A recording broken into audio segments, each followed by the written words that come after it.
Hello all, welcome to daily current affairs classes.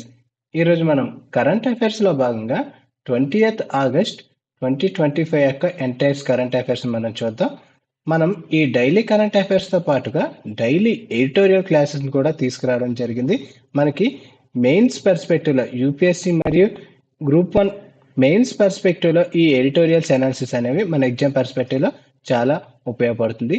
మీకు ఈ initiatives, ఈ డైలీ కరెంట్ అఫైర్స్ ఇనిషియేటివ్ కానీ నచ్చినట్లయితే ఈ వీడియోకి లైక్ చేయండి మరియు మన యూట్యూబ్ ఛానల్ని సబ్స్క్రైబ్ చేసుకోండి. ఈరోజు వార్తల్లో అబ్జర్వ్ చేస్తే కంటిన్యూస్గా మనకి వైస్ ప్రెసిడెంట్ గురించి వార్తల్లో మనకి ఇష్యూస్ అనేది రావడం జరుగుతుంది.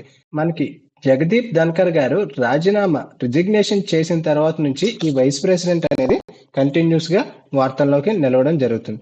తాజాగా బీజేపీ ప్రభుత్వం సిపి రాధాకృష్ణను వైస్ ప్రెసిడెంట్ అభ్యర్థిగా నిలబెట్టడం జరిగింది. అదే ప్రతిపక్ష పార్టీ అనేది సుదర్శన్ను వైస్ ప్రెసిడెంట్ అభ్యర్థిగా నిలబెట్టడం జరిగింది. అందువల్ల ఇది వార్తల్లో నిలవడం జరిగింది. మన ఎగ్జామ్ పర్స్పెక్టివ్లో ఈ వైస్ ప్రెసిడెంట్ గురించి మనం ఫుల్ లెంత్లో తెలుసుకుందాం. కాన్స్టిట్యూషన్లో ఈ వైస్ ప్రెసిడెంట్ను ఆర్టికల్ 63లో ఎలాబొరేట్గా మెన్షన్ చేయడం జరిగింది. కాన్స్టిట్యూషన్లో ఆర్టికల్ 63 నుంచి 71 వరకు కూడా వైస్ ప్రెసిడెంట్ ఉపరాష్ట్రపతి గురించి పేర్కొనడం జరిగింది. ఇప్పుడు మనకి పర్టికులర్గా ఇతని యొక్క పదవి కాలం, రాజ్యాంగ నిబంధనలు మనం అబ్జర్వ్ చేస్తే ఆర్టికల్ 66 క్లాస్ 2లో ఉపరాష్ట్రపతి పార్లమెంటు లేదా ఏ రాష్ట్ర శాసనసభలో కూడా సభ్యుడిగా ఉండకూడదు. ఉపరాష్ట్రపతిగా ఎన్నికైన పర్సన్ అనే వ్యక్తి ఉపరాష్ట్రపతి పార్లమెంట్లో లేదా ఏ రాష్ట్ర శాసనసభలో కూడా సభ్యుడిగా కాకూడదు. ఇతని యొక్క పదవీ కాలం మరియు ఖాళీని అబ్జర్వ్ చేస్తే ఆర్టికల్ 67లో ఉపరాష్ట్రపతి యొక్క పదవీ కాలం 5 సంవత్సరాలుగా పేర్కొనడం జరిగింది. అంటే ఉపరాష్ట్రపతి యొక్క పదవీ కాలం ఎంత అంటే 5 years. ఆర్టికల్ 68 క్లాస్ 2లో ఖాళీ అయ్యే సందర్భంలో వెంటనే కూడా ఎన్నికలు నిర్వహించాలి అని పేర్కొనడం జరిగింది.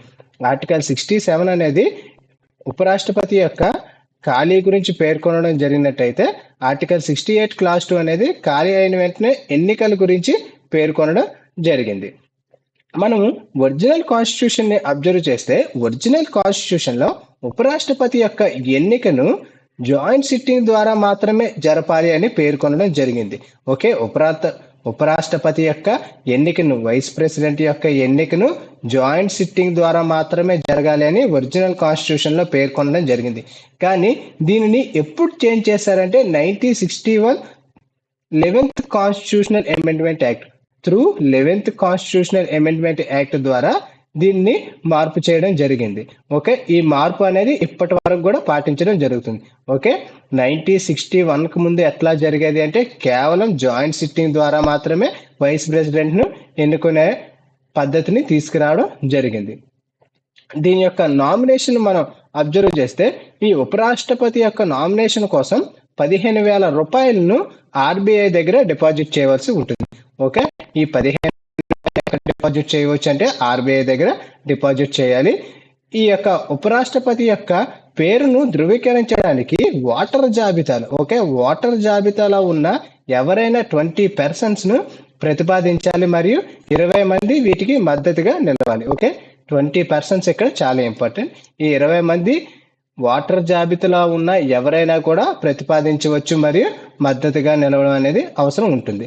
ఈ ఉపరాష్ట్రపతి యొక్క ఓటింగ్ని మనం అబ్జర్వ్ చేస్తే ఈ ఓటింగ్లో ఎవరెవరు పార్టిసిపేట్ చేస్తారో అంటే పార్లమెంట్లో ఉన్న లోక్సభ మరియు రాజ్యసభలో both elected and nominated persons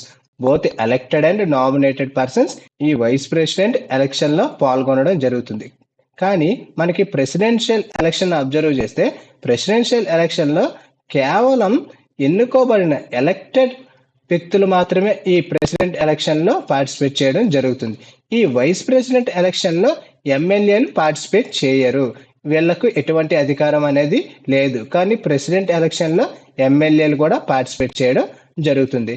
ఇది దామాషా ప్రాతినిధ్య వ్యవస్థ ద్వారా ఈ ఓటింగ్ సిస్టమ్ అనేది జరుగుతుంది. ఇది ఒక రహస్య బ్యాలెట్ ఓటింగ్, ఇది సీక్రెట్ బ్యాలెట్ ద్వారా ఈ ఓటింగ్ జరుగుతుంది. అండర్ ఆర్టికల్ 66లో పేర్కొనడం జరిగింది. ప్రతి ఒక్క ఓటుకు ఒక విలువ అనేది కలిగి ఉంటుంది. ఈ ఓటింగ్ కోసం ప్రభుత్వం అనేది ఎటువంటి విప్ కూడా జారీ చేయకూడదు. ఈ ఓటింగ్ కోసం ప్రభుత్వం అనేది ఎటువంటి విప్పు కూడా ఇక్కడ జారీ చేయకూడదు. ఉపరాష్ట్రపతి యొక్క అర్హతలు మన ఎలిజిబిలిటీ క్రైటీరియాను అబ్జర్వ్ చేస్తే ఈ అర్హతలను ఆర్టికల్ 66లో పేర్కొనడం జరిగింది. ఏమిటి అర్హతలు అంటే అతడు ఖచ్చితంగా భారత పౌరుడై ఉండాలి, అతను 35 ఏళ్ళు పూర్తి అయి ఉండాలి, అతని యొక్క వయసు అనేది 35 years క్రాస్ చేసి ఉండాలి, అతను రాజ్యసభ స్టేట్ కౌన్సిల్ సభ్యునికి ఎన్నిక అర్హత కలిగి ఉండాలి, అతను రాజ్యసభ సభ్యునిగా ఎన్నికకు అర్హత కలిగి ఉండాలి, అతను భారత ప్రభుత్వం లేదా ఏ రాష్ట్ర ప్రభుత్వం లేదా స్థానిక ఇతర అధికారం కింద ఎటువంటి లాభదాయక పదవిలో కూడా ఈ వైస్ ప్రెసిడెంట్ వ్యక్తి ఉండకూడదు, ఎటువంటి లాభదాయక పద్ధతిలో కూడా ఇతను ఉండకూడదు. అది మన ఎగ్జామ్ పర్స్పెక్టివ్లో మనకి వైస్ ప్రెసిడెంట్ రిలేటెడ్గా ఉన్న ఇంపార్టెంట్ డేటా. ఇదే పాలిటీకి రిలేటెడ్గా ఉన్న ఇంకొక ఇంపార్టెంట్ ఇష్యూ మనం అబ్జర్వ్ చేస్తే అడిషనల్ జడ్జెస్ లేదా యాక్టింగ్ జడ్జెస్. తాజాగా పంజాబ్ అండ్ హర్యానా హైకోర్టుకు అదనపు న్యాయమూర్తులను రాష్ట్రపతి ప్రెసిడెంట్ నియమించడం జరిగింది. ఓకే, ప్రెసిడెంట్ ఈ హర్యానా పంజాబ్ హైకోర్టులకు అదనపు న్యాయమూర్తులను నియమించడం ద్వారా ఇది వార్తల్లో నిలవడం జరిగింది. దీనికి ఈ అడిషనల్ జడ్జెస్ను నియమించడానికి ముఖ్యమైన రీజన్స్ మనం అబ్జర్వ్ చేస్తే ఒక హైకోర్టులో అధికంగా కేసులు పెండింగ్లో ఉన్నా లేదా హైకోర్టులో పరిమితికి తగ్గ సభ్యులు ఉన్నట్లయితే ఈ అడిషనల్ జడ్జెస్ను నియమించడం జరుగుతుంది. ఈ అడిషనల్ జడ్జెస్ ఏ ఆర్టికల్ ద్వారా నియమించడం జరుగుతుంది అంటే ఆర్టికల్ 224 ద్వారా ఈ అడిషనల్ జడ్జెస్ను ప్రెసిడెంట్ నియమించడం జరుగుతుంది. ఓకే, నియామక అధికారం ఎవరికి ఉంది అంటే రాష్ట్రపతికి అనేది ఈ అధికారం కలదు. ఏ ఆర్టికల్ ద్వారా నియమిస్తారు అంటే ఆర్టికల్ 224 క్లాజ్ 1 ద్వారా నియమించడం జరుగుతుంది. దీనికోసం ఎవరు సలహా రాష్ట్రపతి తీసుకోవడం జరుగుతుంది అంటే సుప్రీంకోర్టు కొలీజియం ద్వారా నియామక ప్రతిపాదన ఆమోదించడం ద్వారా రాష్ట్రపతి ఇతన్ని నియమించడం జరుగుతుంది. ఇతని యొక్క పదవీ కాలం మనం అబ్జర్వ్ చేస్తే 2 సంవత్సరాలు ఇతని యొక్క పదవీ కాలం మించకూడదు. మరియు 62 సంవత్సరాల వరకే ఇతను, ఓకే, అతని యొక్క ఏజ్ 62 దాటిన తర్వాత ఇతను ఈ అడిషనల్ లేదా యాక్టింగ్ జడ్జిగా నియామకానికి అర్హుడుగా ఉండడు. ఓకే, ఇతను 2 సంవత్సరాలు మించకూడదు లేదా 62 సంవత్సరాలు పూర్తి అయ్యాక పదవిలో ఉండకూడదు. దీనికి రిలేటెడ్గా మన హైకోర్టులో ఉన్న ఇంకొక ఇంపార్టెంట్ జడ్జెస్ మనం అబ్జర్వ్ చేస్తే తాత్కాలిక హైకోర్టు సిజేఐ. తాత్కాలిక హైకోర్టు సిజేఐ అని ఏ ఆర్టికల్లో మెన్షన్ చేయడం జరిగింది అంటే ఆర్టికల్ 223లో ఈ తాత్కాలిక హైకోర్టు సిజేఐను మెన్షన్ చేయడం జరిగింది. ఈ తాత్కాలిక హైకోర్టు సిజేఐని ఎవరు నియమిస్తారు అంటే ఇతన్ని కూడా ప్రెసిడెంటే నియమించడం జరుగుతుంది. ఏ సందర్భాల్లో ఇతన్ని నియమించడం జరుగుతుంది అంటే హైకోర్టు సిజేఐ పదవి ఖాళీ అయినప్పుడు కానీ లేదా అతను తాత్కాలికంగా విధులకు హాజరు కానప్పుడు, అతను తాత్కాలికంగా లీవ్లో ఉండేటప్పుడు ఈ తాత్కాలిక సిజేఐను నియమించడం జరుగుతుంది. ఏ ఆర్టికల్ ద్వారా నియమిస్తారు అంటే ఆర్టికల్ 223 ద్వారా నియమించడం జరుగుతుంది. ఎవరు నియమిస్తారు? ప్రెసిడెంట్ నియమించడం జరుగుతుంది. నెక్స్ట్ ఇంకొక ఇంపార్టెంట్ జడ్జెస్ మనం అబ్జర్వ్ చేస్తే రిటైర్డ్ జడ్జెస్. మనందరికీ తెలుసు హైకోర్టు యొక్క పదవీ కాలం ఎంత అంటే 62 సంవత్సరాలు. 62 సంవత్సరాల తర్వాత ప్రతి ఒక్క హైకోర్టు జడ్జి రిటైర్ కావాల్సి ఉంటుంది. కానీ అతని యొక్క రిటైర్మెంట్ తర్వాత కూడా సేవలను ఉపయోగించుకోవడం కోసం ఈ ప్రొవిజన్ను తీసుకురావడం జరిగింది. ఏ ఆర్టికల్లో మెన్షన్ చేశారంటే 224 క్లాజ్ ఏలో ఈ రిటైర్డ్ జడ్జెస్ అపాయింట్మెంట్ గురించి మెన్షన్ చేయడం జరిగింది. హైకోర్టు అనుమతితో ప్రెసిడెంట్ ఈ రిటైర్డ్ జడ్జిను అపాయింట్ చేయడం జరుగుతుంది. ఇతని యొక్క జీతభత్యాలు శాలరీని ఎవరు డిసైడ్ చేస్తారు అంటే ప్రెసిడెంట్ డిసైడ్ చేయడం జరుగుతుంది. ఈ రిటైర్డ్ జడ్జి యొక్క శాలరీని ఎవరు డిసైడ్ చేస్తారంటే ప్రెసిడెంట్ డిసైడ్ చేయడం జరుగుతుంది. ఏ ఆర్టికల్ ప్రకారం అంటే 223 క్లాజ్ ఏ ప్రకారం ఈ రిటైర్డ్ జడ్జి యొక్క నియామకం అనేది ఉంటుంది. ఇక్కడ మనకి ఎగ్జామ్ పర్స్పెక్టివ్లో ఈ 223, 224, 224A కూడా మనకి చాలా ఇంపార్టెంట్. దీనిపై ఆల్రెడీ కూడా రిపీటెడ్గా బిట్స్ కూడా అడగడం జరిగింది. నెక్స్ట్ వార్తల్లో ఉన్న ఇంపార్టెంట్ ఇనిషియేటివ్ చక్ర, అన్నా చక్ర. అన్నా చక్ర అనగా ప్రజా పంపిణీ వ్యవస్థ కింద సరఫరా గొలుసు ఆప్టిమైజేషన్ సాధనంగా ప్రజా పంపిణీ శాఖ దీన్ని తీసుకురావడం జరిగింది. ఓకే, ఈ అన్నా చక్రను ఏ మినిస్ట్రీ తీసుకురావడం జరిగింది అంటే ప్రజా పంపిణీ శాఖ తీసుకురావడం జరిగింది. ఎందుకోసం అంటే సరఫరా chain, supply chain optimization, supply చైన్లో జరుగుతున్న అవకతవకలను నిరోధించడం కోసం ఈ అన్నా చక్రను తీసుకురావడం జరిగింది. ఏ మినిస్ట్రీ దీన్ని తీసుకొచ్చిందంటే పీడిఎస్ పబ్లిక్ డిస్ట్రిబ్యూషన్ సిస్టమ్ శాఖ వారు దీన్ని తీసుకురావడం జరిగింది. ఈ అన్నా చక్రాను ఎవరు అభివృద్ధి చేశారు, ఇది మనకు చాలా ఇంపార్టెంట్. ఇందులో IIT Delhi, world food programme మరియు foundation for innovation and technology transfer, ఈ 3 కలిపి ఈ అన్నా చక్రాను తీసుకురావడం జరిగింది. ఎందుకు తీసుకొచ్చారు అంటే ఆహార సరఫరాలను సజావుగా మూవ్ చేయడం కోసం దీన్ని తీసుకురావడం జరిగింది. ఎటువంటి మాల్ ప్రాక్టీసెస్, ఎటువంటి మాల్ ఫంక్షనింగ్ జరగకుండా తీసుకురావడం కోసం ఈ అన్నా చక్రాను మినిస్ట్రీ ఆఫ్ పీడిఎస్ అనేది తీసుకురావడం జరిగింది. దీన్ని ఎంతవరకు కవర్ చేయడం జరిగింది అంటే దీన్ని 4.37 లక్షల సరసమైన ధరల దుకాణాలు మరియు 6,700 గిడ్డంగులను ఇందులో కవర్ చేయడం జరిగింది. దీని యొక్క ప్రయోజనాలు మనం అబ్జర్వ్ చేస్తే 81 కోట్ల మంది దీనిలో లబ్ధి పొందడం జరుగుతుంది. మరియు పీడిఎస్ కార్యక్రమం వేగం మరియు సామర్థ్యాన్ని ఇది పెంచుతుంది. ఇంధన వినియోగం, సమయం, లాజిస్టిక్ ఖర్చును కూడా ఇది తగ్గించడం జరుగుతుంది. ఓకే, ఈ అన్నా చక్రాను ఏ మినిస్ట్రీ తీసుకొచ్చిందని ఇక్కడ చాలా ఇంపార్టెంట్. Ministry of PDS. దీన్ని అభివృద్ధి చేసింది ఎవరు అంటే IIT Delhi, world food programme, foundation for innovation and technology transfer, ఈ 3 దీన్ని అభివృద్ధి చేయడం జరిగింది. నెక్స్ట్ వార్తల్లో ఉన్న ఇంపార్టెంట్ ఇనిషియేటివ్ నవ్య ఇనిషియేటివ్. ఇది ఎందువల్ల వార్తల్లో నిలవడం జరిగిందంటే తాజాగా లోక్సభ క్వశ్చన్ అండ్ అవర్ సెషన్లో నైపుణ్య అభివృద్ధి మరియు వ్యవస్థాపక మంత్రిత్వ శాఖ, ministry of skill development and entrepreneurship వాళ్ళు ఈ లోక్సభ క్వశ్చన్ అండ్ అవర్స్ లో దీని గురించి వివరించడం జరిగింది. ఈ నవ్య ఇనిషియేటివ్ లో నవ్య అనగా nurturing aspiration through vocational training for young adults girls.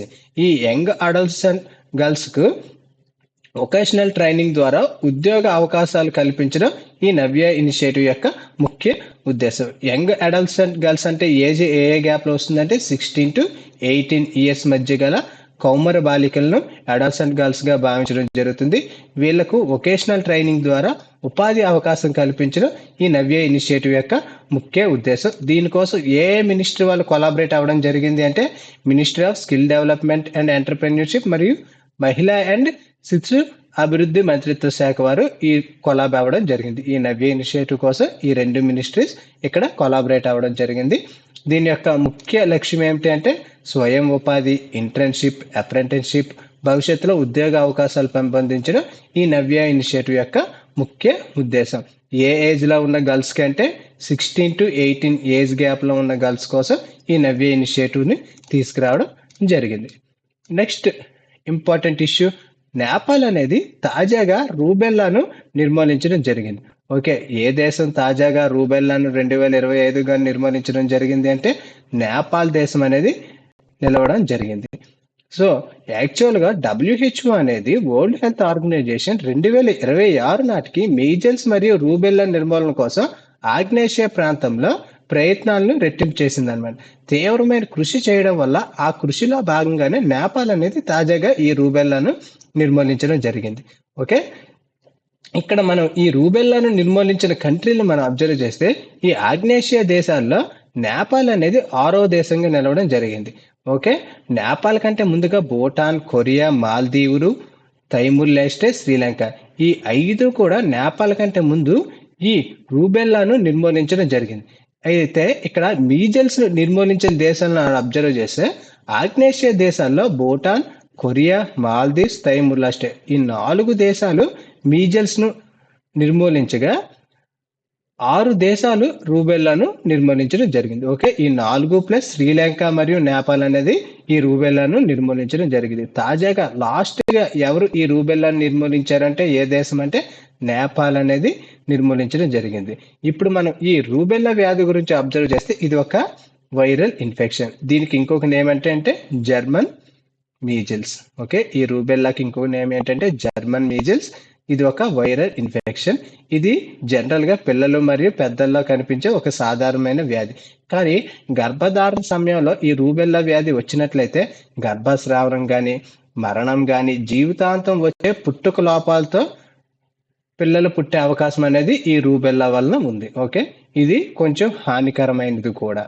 ఇది ఒక వైరల్ ఇన్ఫెక్షన్. దీనికి ఇంకొక నేమ్ ఏమిటంటే జర్మన్ మీజిల్స్. మన ఎగ్జామ్ పర్స్పెక్టివ్ ఇంపార్టెంట్ ఏంటంటే తాజాగా ఏ దేశం ఈ రూబెల్లాను నిర్మూలించిందంటే నేపాల్ అనేది నిర్మూలించడం జరిగింది. ఎన్నో దేశం అంటే ఆగ్నేషియాలోనే ఇది 6వ దేశం. నెక్స్ట్ ఐఐటీలో ఇంపార్టెంట్ ఐఐటి మద్రాస్. తాజాగా ఈ ఐఐటి మద్రాస్ అనేది మొట్టమొదటి సిలికాన్ ఫోటోనిక్స్ ఆధారిత high speed quantum random number generator QRNGని డెవలప్ చేయడం జరిగింది. ఈ హై స్పీడ్ QRNGని తాజాగా అంటే మొట్టమొదటిసారిగా ఎవరు అభివృద్ధి చేయడం జరిగింది అంటే ఐఐటి మద్రాస్ అనేది అభివృద్ధి చేయడం జరిగింది. సో ఈ అభివృద్ధి చేసిన ఈ QRNGని విస్తరణ కోసం దీన్ని అన్ని ప్రాంతాలకు విస్తరించాలి అనే ఉద్దేశంతో ఎవరితో ఒక MOUని కుదుర్చుకుంది అంటే IQT ఇంద్రార్కా క్వాంటమ్ టెక్నాలజీ ప్రైవేట్ లిమిటెడ్తో తాజాగా ఒక MOUను కుదుర్చుకోవడం జరిగింది. ఈ MOU వాల్యూ 1 crore రూపీస్ అనమాట. సో ఇక్కడ ఐఐటి మద్రాస్ అనేది ఎవరితో ఒప్పందం కుదుర్చుకుంది అంటే IQTతో ఒప్పందం కుదుర్చుకుంది. దేనికోసం అంటే హై స్పీడ్ QRNG కోసం ఈ ఒప్పందం అనేది కుదుర్చుకోవడం జరిగింది. ఓకే, మన ఎగ్జామ్ పర్స్పెక్టివ్లో ఈ ఐఐటి మద్రాస్ కూడా మనకి చాలా ఇంపార్టెంట్. నెక్స్ట్ వార్తల్లో ఉన్న జీడిపి గ్రోత్ ఎస్టిమేషన్ మనం అబ్జర్వ్ చేస్తే Q1 ఫైనాన్షియల్ ఇయర్ 2026 గాను యాక్చువల్గా ఆర్బీఐ అనేది 6.5% ఇవ్వడం జరిగింది. ఓకే, Q1 ఫైనాన్షియల్ ఇయర్ 2026 గాను ఇండియా జీడిపి గ్రోత్ ఎస్టిమేషన్ అనేది ఆర్బీఐ ఎంత ఇచ్చిందంటే 6.5% ఎస్టిమేట్ చేయడం జరిగింది. కానీ తాజాగా ICRA 6.7% ఎస్టిమేట్ చేయడం జరిగింది. ఓకే, తాజాగా ICRA India GDP growth estimation Q1 financial year 2026 కానీ ఎంత ఎస్టిమేట్ చేసింది అంటే 6.7గా ఎస్టిమేట్ చేయడం జరిగింది. మన ఎగ్జామ్ పర్స్పెక్టివ్లో ఈ పర్సంటేజ్ అనేది మనకి చాలా ఇంపార్టెంట్. ఆర్బీఐ ఎంత ఎస్టిమేట్ చేస్తుంది, ICRA ఎంత ఎస్టిమేట్ చేస్తుందని మన ఎగ్జామ్ పర్స్పెక్టివ్లో ఇది చాలా ఇంపార్టెంట్. దీని యొక్క అంచనాలు కూడా ICRA అనేది పేర్కొనడం జరిగింది. పారిశ్రామిక విభాగంలో మందగమనం ఉన్నా కూడా సేవలు మరియు పబ్లిక్ ఎక్స్పెండిచర్లో చాలా అధికం ఉండడం వల్ల ఈ యొక్క గ్రోత్ అనేది భారతదేశం పుంజుకుంటుంది. ఈ గ్రోత్ అనేది భారతదేశంలో కనిపిస్తుంది అని ICRA పేర్కొనడం జరిగింది. ఓకే, అది ఫ్రెండ్స్ ఈరోజు ఎంటైర్ కరెంట్ అఫైర్స్. ఈ పీడిఎఫ్ను బోత్ ఇంగ్లీష్ అండ్ తెలుగు మీడియంలో వీడియో కింద డిస్క్రిప్షన్లో టెలిగ్రామ్ ఛానల్ ఉంది. ఆ టెలిగ్రామ్ ఛానల్లో ఈ పీడిఎఫ్ను అప్లోడ్ చేయడం జరుగుతుంది. Thank you for watching.